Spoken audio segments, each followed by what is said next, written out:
From the Missouri School of Journalism, welcome to Global Journalist. I'm Jason McClure. Our focus today is on the reemergence of violent anti-Semitism in Europe.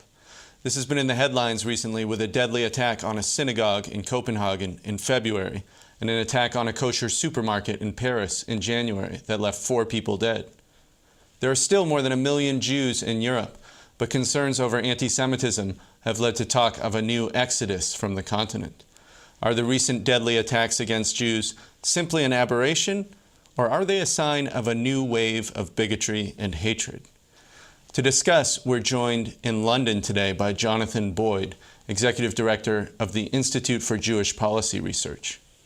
In Paris, Dayan, Director of the National Center for Scientific Research in France and a Professor of Media Sociology at the University of Geneva. And in the Netherlands, Cnaan Liphshiz, a reporter for the Jewish Telegraphic agency. Welcome to all of you. Jonathan Boyd, I wanted to ask you, just give us some background. What are the forms of anti-Semitism that we've seen in Europe in the past couple of years, and how is that different from 20 or 30 years ago? Well, I think there are multiple different forms. There is traditional kind of right-wing nationalist anti-Semitism that we see mainly, to be honest, in Central Eastern Europe. There's also kind of traditional anti-Semitism that came from Christianity, which it seems to me you also see in that part of Europe, but is on the decline. I think the types of anti-Semitism that are of major concern today are emanating partly from the political left in the form of antagonism towards Israel, and most frighteningly from Islamic extremists, and as you mentioned, the attacks on the synagogue in Copenhagen and the kosher supermarket in Paris, and there are a number of other examples. I think that's what's really generating the anxiety across the continent. Cnaan Liphshiz in the Netherlands. I wanted to ask you just about the premise of our show that anti-Semitism is on the rise in Europe. Is that actually the case? Is there data? Is there research to support that? Or is it just that we've had a couple of high-profile incidents that have gotten everyone's attention? I think there's certainly enough data from CST and SPSG, the watchdogs of the British and French Jewish communities that comprise the majority of European Jewry, that the number of anti-Semitic attacks in those countries and also in the rest of Western Europe is on the rise. As for the anti-Semitic sentiment, I'm not at all convinced that that is on the rise in Western Europe. In fact, we've seen traditional propagators of anti-Semitism from the far right actually trying to reverse that course, to backpedal away from anti-Semitism to acquire more legitimacy and focus on their targets, which are the Muslim minorities. So I think in terms of the sentiment, there are signs actually that it is receding, maybe for the wrong reasons, I don't know, but at the same time, the number of attacks is on the rise. So in other words, there's sort of more high-profile violent attacks, but sort of more casual anti-Semitism within society, or non-violent forms of anti-Semitism don't seem to be increasing, maybe on the decline then? I wouldn't say high profile at all. The high profile attacks make the news, Copenhagen, Paris, but there's an everyday, mundane anti-Semitic violence. Just yesterday there was an anti-Semitic attack in Marseille against two yeshiva boys. Marseille is traditionally a city where there is less anti-Semitic attacks than the rest of France, statistically speaking. So we're not talking about high-profile cases. On the contrary, it's just the banalization of violence against Jews in those countries is progressing. And the BNVCA and the SPSG attribute that rise, these are watchdogs of the French Jewish communities, attribute that rise almost solely to Muslim immigrants. The traditional anti-Semitism of the far right is mostly non-violent, according to these watchdog groups. Dayan, you're in France. You've studied this issue quite extensively. From your perspective, how does the level of anti-Semitism in that country now compare within the recent past? First, I agree very much with the positions of my colleagues. I think that it is important to note who are the actors of anti-Semitism. and the actors have radically changed. The traditional extreme right is no longer in the front among those actors, and you have two other sorts of actors that are very visible. One has been the extreme left with political anti-Semitism, and by political anti-Semitism I mean anti-Zionism, and the other actor has been composed of immigrant Muslims, and Muslims, very interestingly, are in a process of moving from a traditional position that had to do with, for example, Arab nationalism, to redefining themselves in religious terms. So I think that you have this sort of, first, I agree on the distribution on the cast. Second point, I think that what the last events have done is to bring a high visibility to a process which is very banal and which has been going on for at least 15 years in a very intensive manner. So in other words, there have been sort of a series of these attacks that may not make international headlines, as Cnaan was referencing with the attack on the Jewish school children. They make international headlines, but they did not make either national headlines. And I was part of a group of intellectuals around 2002 or 2003 who noticed that a number of attacks were systematically unreported. So that we started organizing our own reports, going to the police headquarters, going to the hospitals, and providing some sort of a catalog of how many attacks there had been. And there was a rationale from the media, and the rationale was that if you report too much these sort of attacks, you somehow create a climate which is conducive to other attacks. I think that this is an explanation which is worth what it is worth.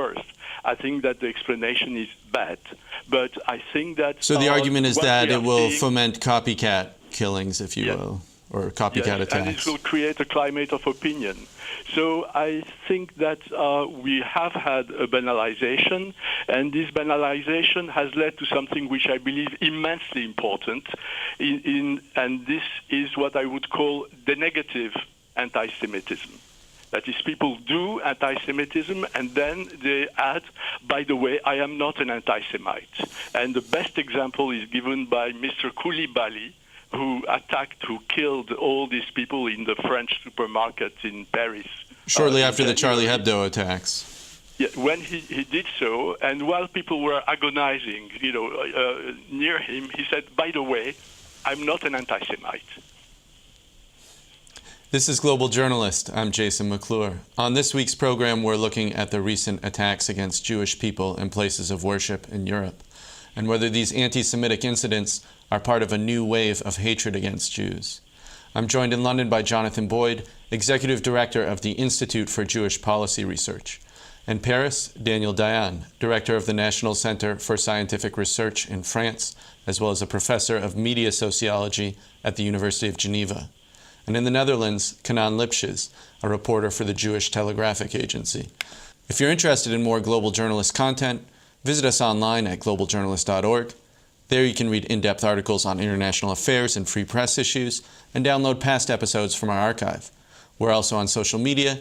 You can like us on Facebook or follow us on Twitter @GlobalJourn. Jonathan Boyd, could you give our listeners, our viewers, just a little bit of perspective about where some of the hot spots are in Europe for anti-Semitism right now? We've been talking about this issue as if it's sort of monolithic across the continent. To what extent is that the case? It's definitely not the case. There are some very, very important regional variations. I think the big regional variation is really between Eastern Europe and Western Europe. In Eastern Europe, typically we're still seeing old forms of right-wing nationalist anti-Semitism and not really seeing Islamism as a major factor. In the West, it's much more about Islamism, and as I think both other guests have said, there's actually, in many respects, a sort of a decline of the right-wing nationalist types of anti-Semitism. But there are a number of places that are often highlighted. I think we've certainly seen the attacks in France, Islamist attacks in France, and France has certainly been in the news in terms of incidents, in terms of levels of anxiety, in terms of Jews leaving the country, migrating elsewhere. That's been a major factor. I think the data also show quite high levels of concern and anxiety in Belgium, and of course there was the murderous attack in the Jewish Museum in Brussels. Malmo in Sweden is often a focus, and again, that's largely about Islamism. Where I am in London, there's in many respects a very different situation. In fact, we just published a report earlier this year about anti-Semitism in the UK, which was called The Exceptional Case. In many respects, levels of anti-Semitism and anxiety here are markedly lower than elsewhere in Europe. So there are very important variations across Europe, and I think it's important to differentiate in many respects between different parts and different types of anti-Semitism that we're seeing in different places. And Cnaan, Liphshiz, you heard Daniel Dayan speaking earlier, being fairly critical of how the French media has covered some violent attacks against Jews in France. What do you make of how the media has covered these attacks in the past? In France, there is a biting journalism that will cover subjects quite bravely. On the other hand, on the other end of the spectrum, there are the media that will report what is convenient to them. This is no exception to any other country with a free media. What I found impressive recently was the coverage in Norway of a initiative by Muslim youth to create a circle of peace around the only Orthodox synagogue in Oslo, in response to the killing of a Jewish guard in the synagogue of Copenhagen. The Norwegian press reported quite prominently that one of the organizers of that initiative had said in 2009 that the Jews had orchestrated 9/11. And that this was why he loathes Jews and gays. He wrapped up the gays in there somehow.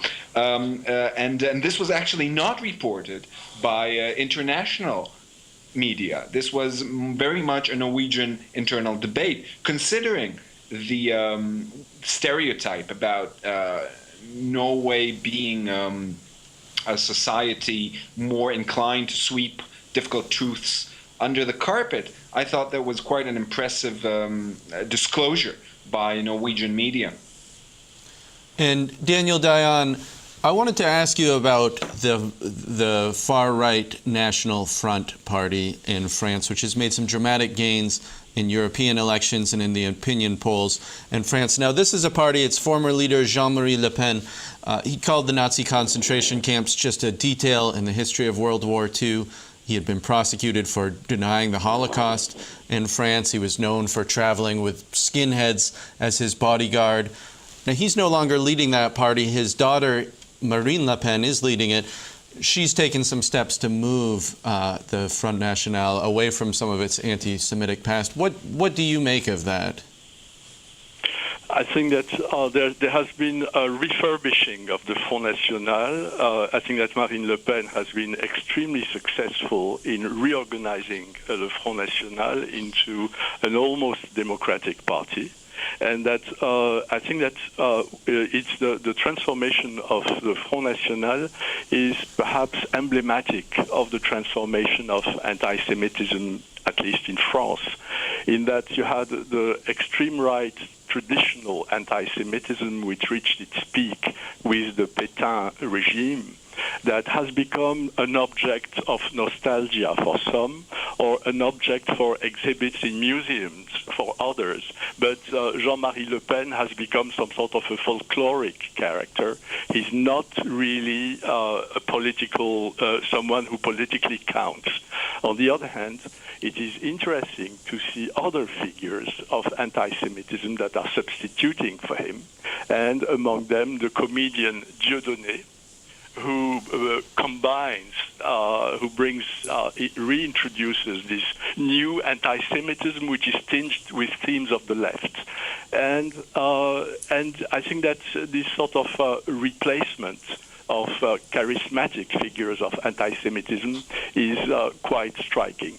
And I think that concerning Le Front National itself, it has not only redefined itself, it became reorganized around Marine Le Pen, and it is more populist,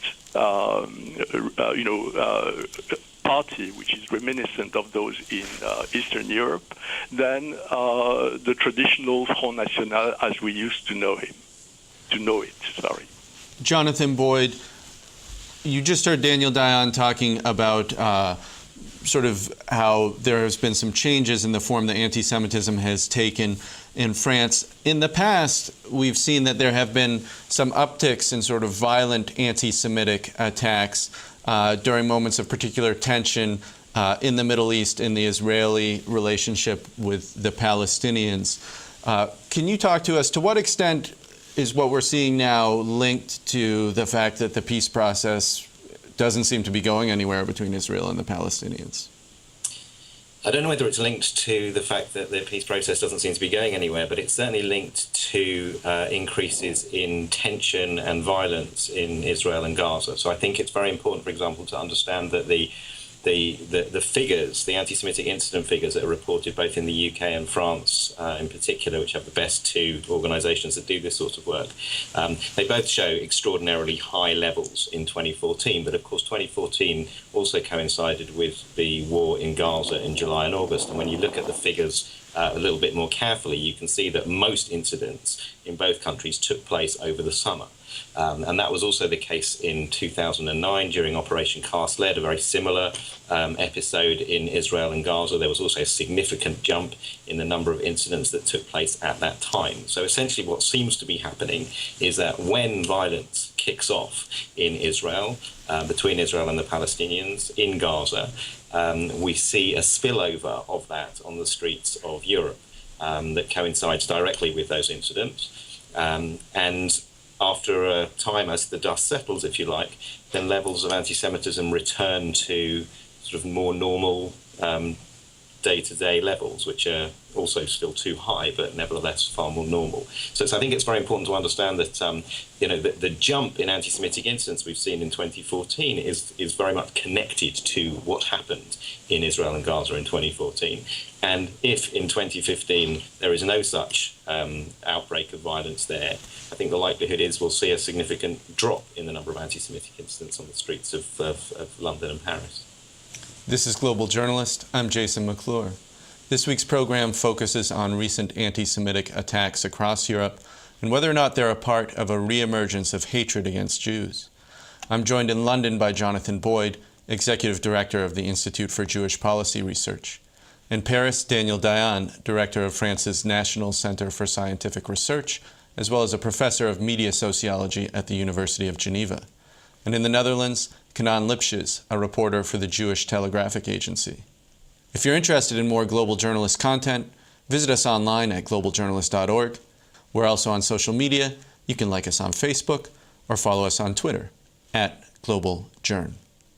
Cnaan Liphshiz, I wanted to ask you, recently during visits to both Europe and the U.S., the Israeli Prime Minister Benjamin Netanyahu spoke of himself as being an emissary for the entire Jewish people. I want to ask you if these kinds of comments don't sort of play into the hands of anti-Semitic groups, particularly in parts of Europe where Israeli policies are particularly unpopular. Sure. I would like to add to the triggers of anti-Semitism here in Europe. I think after 2012, we've seen an interesting phenomenon in which the actual incidents are triggers to more incidents. The 2012 killing of 4 people at a Jewish school in Toulouse by Muhammad Merah was followed by 100 incidents within 10 days of the actual attack, bringing the number of annual attacks to a record level. So we're seeing a new phenomenon in which the attacks on European soil are actually the trigger to further attacks. That's a very new and worrisome development. On your question, the Jewish communities of Europe, especially as more violence is directed at them, My impression, and this is totally maybe unverifiable, these communities stand behind Israel. These are essentially a pro-Zionist, if not Zionist, communities. So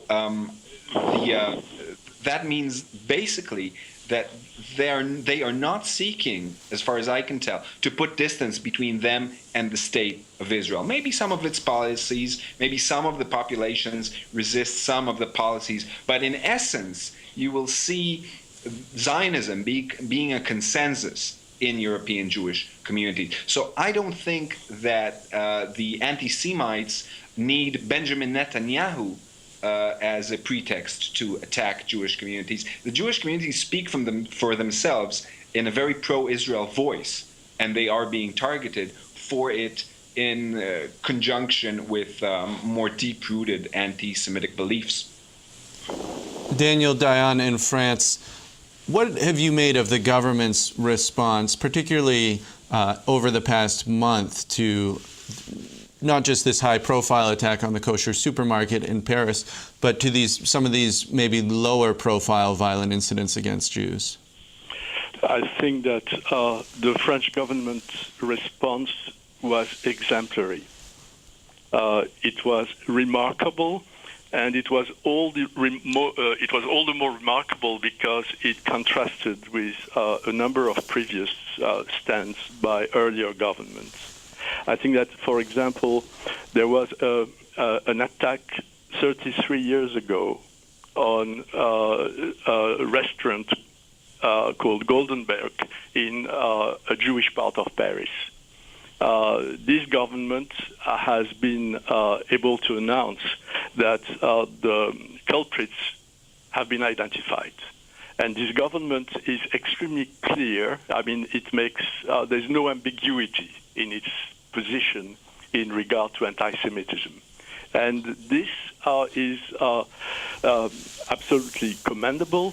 The question is whether this government won't pay for that, in that there are very strong forces that resent the very fact that the government is so unambiguous.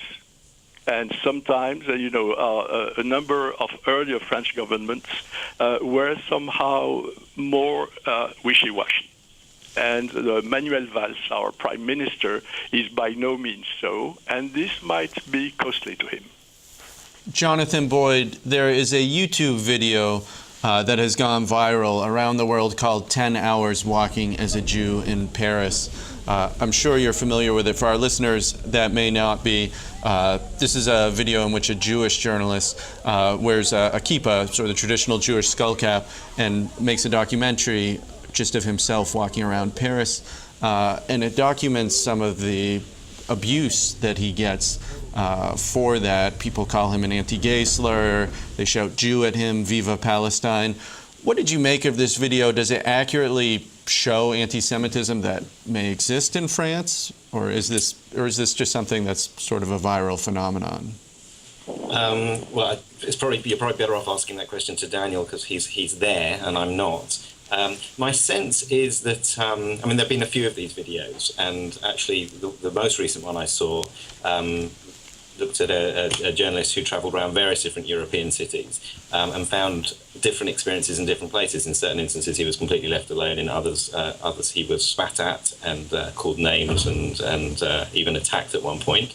I think it very much depends on which neighbourhood you're walking through. So there are certainly parts of Paris and parts of London and parts of Berlin and many other cities across Europe where it is essentially pretty safe to walk around as an identifiable Jew most of the time. There are other places, other neighbourhoods, and to be frank, it's often predominantly Muslim neighbourhoods where it's really not safe at all. And as I mentioned before, there are also different times and different contexts. So in when tensions are high, then you're more likely to attract violence or intimidation or harassment when tensions are low.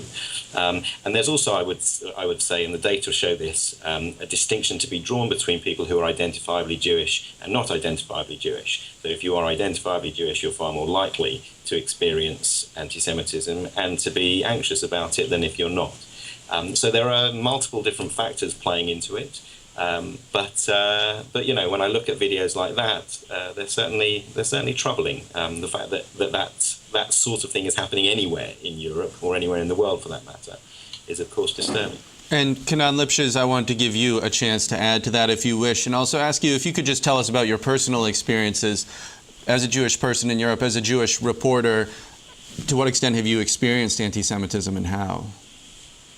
I live in what Dutch media have taken to call the Sharia triangle, meaning Sharia meaning Islamic religious law. It's one of the largest immigrant quarters in the Netherlands, situated in The Hague, called the Schilderswijk, and it has a population that is about 90% foreign and more than 50% Muslim.